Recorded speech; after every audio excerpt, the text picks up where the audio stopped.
Hoje vamos falar um pouco sobre o lançamento horizontal, que nada mais é do que uma composição entre movimentos. Então vamos dizer aqui, uma composição de movimentos. Que movimentos? Um movimento horizontal de fato e um movimento vertical. Ok, então vamos exemplificar o que eu estou dizendo. Vamos imaginar que uma bolinha está a uma altura h do solo. Então, isso daqui vale h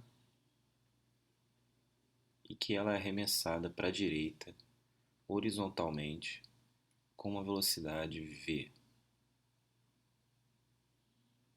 Então, vetor v, velocidade da bolinha. Então, ela é arremessada a partir de uma altura h, podemos chamar de h0, altura inicial aqui, com uma velocidade v horizontal. Então, essa linha tracejada, ela é paralela a esse eixo aqui. O eixo horizontal vamos chamar de x e o eixo vertical vamos chamar de y. O movimento, então, é composto de duas partes. Uma parte horizontal, em que a bolinha anda para frente, e uma parte vertical, em que a bolinha desce ao mesmo tempo. Então, em cada instante de tempo, essa bolinha vai ter uma velocidade vertical e uma velocidade horizontal. Acontece que na vertical, se pensarmos, né, isso aqui como sendo a superfície da Terra, e essa bolinha uma altura h da superfície da Terra, o movimento vertical ele será um movimento uniformemente variado. Ou seja, teremos aqui na vertical e paralela ao eixo vertical uma aceleração gravitacional g, apontando verticalmente para baixo e cujo módulo podemos dizer que é de 10 metros por segundo ao quadrado. Bom, o que isso vai ocasionar? Vai ocasionar que essa bolinha vai ter uma trajetória parabólica. Mas por que isso acontece? Por que sabemos que a trajetória é parabólica? Porque, veja, na horizontal não há nenhuma força atuando sobre a bolinha, o que significa que na horizontal não há aceleração. Então, na horizontal, a bolinha percorre distâncias iguais em tempos iguais. Então, isso quer dizer que a cada instante de tempo teremos uma marcação equidistante da outra. Então, se pensarmos em distâncias na horizontal, teremos marcações nesses pontos. Um aqui, outro aqui, outro aqui, um próximo aqui e um próximo aqui. Por enquanto vamos deixar só essas pequenas marcações. Mas veja, na vertical essas marcações estão cada vez mais distantes uma das outras. Se olharmos na vertical agora, vou usar com outra cor aqui. A primeira marcação seria aqui, a segunda seria aqui, a terceira aqui, depois aqui, e aí elas vão se afastando cada vez mais. Veja, elas começam bem próximas, então vou desenhar as horizontais e depois vão se afastando. Enquanto na horizontal. Então aqui temos marcações cada vez mais afastadas. Essas distâncias vão aumentando. Veja que a próxima já vai aparecer aqui embaixo. Enquanto as verticais não, continuam sempre equidistantes.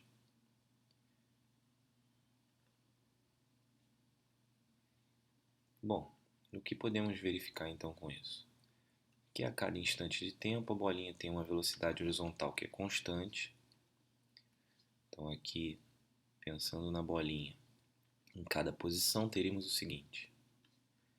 Nessa posição, depois nessa posição, depois nessa, depois nessa, depois nessa. Então, olhando desse ponto de vista, teríamos sempre uma velocidade horizontal constante, que é sempre do mesmo tamanho e sempre igual à primeira velocidade, enquanto a velocidade vertical vai aumentando cada vez mais e gradativamente, de modo que faça com que ele se movimente cada vez mais rápido na vertical e mantenha sua velocidade na horizontal. Veja que a composição das duas velocidades é sempre tangente à trajetória. Veja, quando juntamos as duas velocidades, teremos uma velocidade desse tipo, que é a velocidade resultante. Então podemos entender esse vetor horizontal como velocidade Vx, esse vetor vertical como velocidade Vy e isso aqui como velocidade v, de modo que v ao quadrado é igual a Vx ao quadrado mais Vy ao quadrado em cada instante de tempo, ou, vetorialmente falando, que v é igual a Vx mais Vy. Então, os vetores de velocidade na horizontal e na vertical juntos vão formar a velocidade total. E, separadamente, podemos pensar no módulo da velocidade total como sendo a resultante entre as duas velocidades. Bom, vamos então escrever agora as equações relacionadas aos dois movimentos.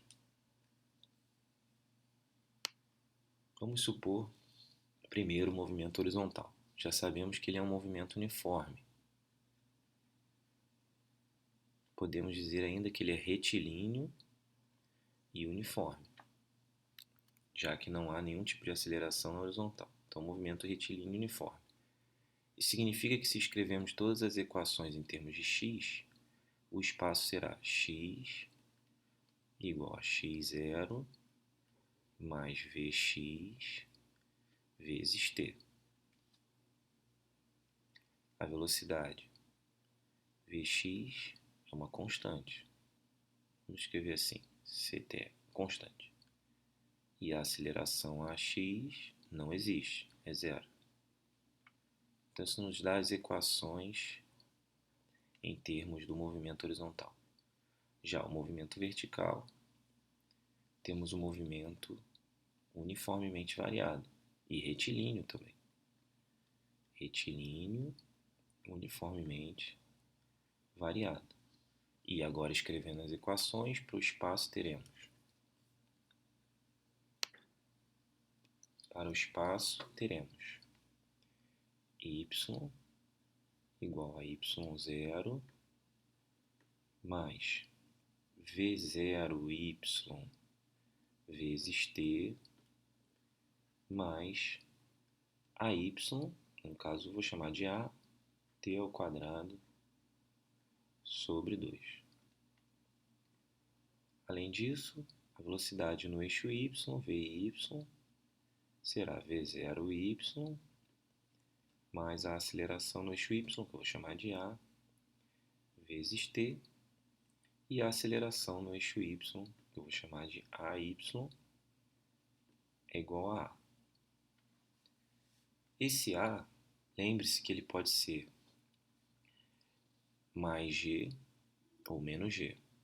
Então, a é igual a módulo de g. Ou seja, a pode ser mais ou menos g. Como g é 10, pode ser mais ou menos 10. Isso vai depender do eixo vertical. Se ele estiver orientado para cima, g é menos 10. Se ele estiver orientado para baixo, aliás, a é menos 10, g é 10. Se ele estiver orientado para baixo, então a é igual a 10. Então, a orientação do eixo vertical vai me dizer o valor da aceleração vertical. Ok? Então temos as duas equações aqui. Muito bem.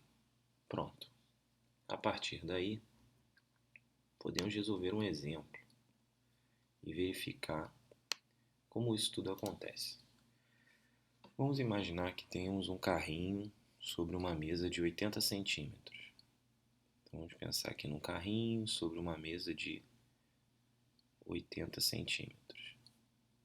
Vamos imaginar ainda que sobre ele é imposta uma velocidade horizontal de 2 metros por segundo para a direita. O que se pergunta é, em quanto tempo ele vai atingir o solo e qual o alcance horizontal que ele terá a partir dessa mesa. Vamos verificar tudo isso. Bom, sabemos que a mesa tem 80 centímetros e sabemos que ele, no movimento vertical, funciona como um movimento retilíneo uniformemente variado. Então, tudo que precisamos fazer é y é igual a y0 mais v0y vezes t mais at ao quadrado sobre 2. Repare que v0y é igual a zero. Então, naquela equação anterior, podemos remover o v0y, certo? Então, v0y é igual a zero. Por que é igual a zero? Porque se consideramos o movimento desde o início, na vertical ele não se move no início do movimento. Então, nesse caso, v0y é igual a zero. Por que então não tiramos aqui dessa equação anterior? Porque, veja, não sabemos se o movimento está sendo observado desde o início. Pode ser que ele não esteja sendo observado desde o início, e aí se ele não for observado desde o início, ele terá uma velocidade vertical.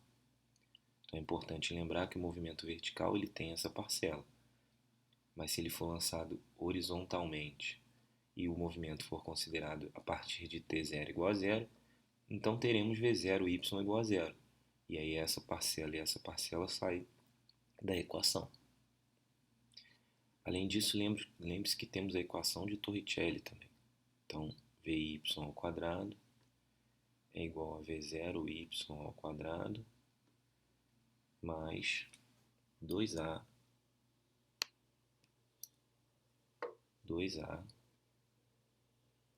vezes ΔY, ou ΔS. Como estamos tratando das variações verticais como y, chamei de ΔY. ΔY faz o papel de ΔS. Ok? Muito bem, vamos voltar ao nosso problema. Então agora já sabemos que v0y é igual a zero. Vamos considerar o eixo apontando para cima, como a maioria dos problemas faz. Então vamos colocar um eixo apontando para cima. Então um eixo aqui apontando para cima, cuja orientação tem como origem o solo. Então aqui é zero, então y0 ele é igual a 80 centímetros. Como g tem valor 10 metros por segundo ao quadrado e está orientado para baixo, então sabemos que a é igual a menos 10 metros por segundo ao quadrado. Muito bem, então temos y final igual a zero, já que ele vai chegar ao solo, então zero, y0 igual a 80 centímetros, 0,8 metros, mais zero, menos 10 sobre 2, t ao quadrado. 10 sobre 2 é igual a 5, de onde ficamos com 5t ao quadrado igual a 0,8. A partir daí podemos escrever t ao quadrado dividindo por 5 dos dois lados, dá 1 aqui, e 0,16. t ao quadrado será igual a 0,16, o que vai nos dar t igual a 0,4 segundos. Esse é o tempo de queda. Então esse é o tempo que o carrinho leva para chegar aqui. Vamos fazer de laranja, como era o carrinho anterior. Então ele leva um tempo de 0,4 segundos para atingir o solo. Ou seja, para estar nessa posição que eu estou desenhando. Certo? Bom, então já temos o tempo de queda, podemos calcular a velocidade com que ele chega ao solo e o alcance. Mas vamos ao alcance primeiro, já que o alcance tem a ver com a velocidade horizontal. Então temos o tempo de queda. Se o movimento horizontal é um movimento uniforme e retilíneo, temos x igual a x0 mais vx vezes t. Acontece que x0 é igual a zero. Então, x0 é igual a zero porque o meu eixo foi colocado justamente na vertical de onde ele parte. Então, x0 é igual a zero e vx vale 2. O módulo de vx, né? O módulo de vx é igual ao módulo da velocidade inicial, já que ele não se move na vertical no início. Isso me dá vx igual a 2 metros por segundo. Então, teremos x igual a 2 vezes o tempo de queda, 0,4 segundos, ou seja, x igual a 0,8 metro, que é igual a 80 centímetros. Veja que foi uma coincidência encontrarmos a distância horizontal igual à distância vertical, uma vez que a velocidade horizontal é 2. Se a velocidade horizontal fosse um pouco maior, certo? Repare que isso não influenciaria no tempo de queda, ele levaria o mesmo tempo de queda, que só depende da altura da qual ele partiu, mas ele cairia mais longe, ok? Então o tempo de queda não depende da velocidade horizontal. Então temos x igual a 80 centímetros. Então essa distância de onde ele partiu verticalmente até onde ele caiu horizontalmente é de 80 centímetros. Mas com que velocidade ele chega ao solo? Vejamos. A velocidade com que ele chega ao solo é a velocidade total.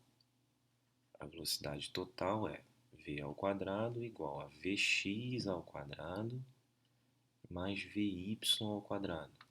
Já temos vx. Vx é constante, vale v igual a 2. Falta encontrar vy. Vy é igual a v0y mais a vezes t. Lembre-se que v0y é zero, porque começamos a observar o movimento no início. Então, v0y é zero. Então, vy será 0 menos 10. Lembre-se que arbitramos o eixo vertical para cima, vezes o tempo de queda, 0,4. Isso nos dá, então, 4 metros por segundo. Então, veja, a velocidade vertical dele aqui, nesse desenho, é de 4 metros por segundo para baixo. Então, é algo assim, 4 metros por segundo para baixo. Já na horizontal, continua em 2 metros por segundo. Então, algo assim, 2 metros por segundo aqui, 4 metros por segundo aqui, de verde. Ou seja, a resultante aparece aqui, né? Na composição dos dois vetores. Então, qual é a resultante? É essa que aparece nessa conta. Vamos fazer então v ao quadrado igual vx 2 ao quadrado mais vy4 ao quadrado, ou seja, 4 mais 16, 20. Isso quer dizer que v é raiz de 20. Como 20 é 4 vezes 5, v igual a 2 raiz de 5 metros por segundo. Como a raiz de 5 é aproximadamente 2,2, podemos escrever que a velocidade final é de aproximadamente 4,4 metros por segundo, certo? Então, com isso, temos algumas informações sobre o movimento. Podemos calcular outras coisas, como a velocidade numa determinada altura, a distância do solo numa determinada altura, entre outras coisas. Mas, em geral, o que os problemas pedem é a velocidade de chegada ao solo, o tempo de chegada ao solo, certo? E a distância horizontal, que é chamado de alcance. Então, deixa eu escrever isso aqui. Então, isso que calculamos aqui foi o alcance. Alcance. O que calculamos aqui inicialmente foi o tempo de queda.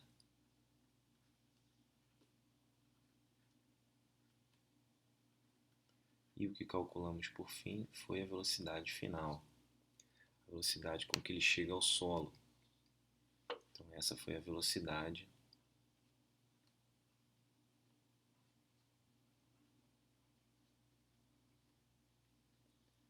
final, ok? Fizemos uma abordagem genérica, de modo que você tenha as duas equações e possa calcular o que for preciso. É muito comum que as pessoas retirem logo o V0 da equação aqui e na segunda parte, né, que coloque-se V0 igual a zero. Lembre-se, a única coisa que você precisa fazer é eliminar essa parcela e essa parcela.